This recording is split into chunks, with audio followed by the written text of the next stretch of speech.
Days after he resigned, everybody's still talking about the fallout from Jon Gruden's hateful emails that got leaked.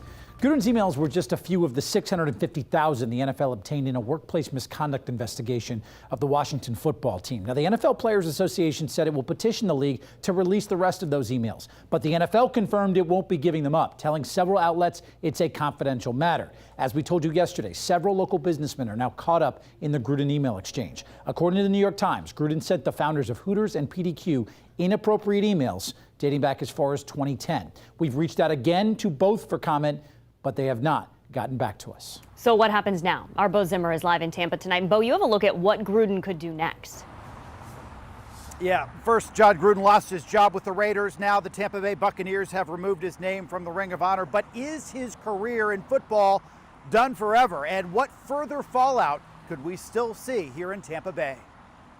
The reaction has been swift. I'm saddened for the Raiders organization. It was inappropriate. This one cuts really, really deep. But what about the others involved? There's definitely a culture that was allowing this to go on. Jill Joyner is a diversity and inclusion expert. She says while it's unclear what, if any, responses those who received the emails gave, even remaining silent can be problematic. If people did not respond, they were just showing compliance. They were saying by not stopping it when it first started that it's okay to talk to me this way. And by allowing the behavior to continue, experts say the culture never improves. And I think that the NFL needs more transparency first and foremost. There's 650,000 emails that were kind of gone through this whole investigative process.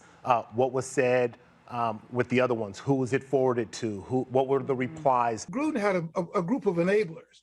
And we've all been around these kind of people, tell the racist jokes, talk about women among their cadre of friends and circles who enable them.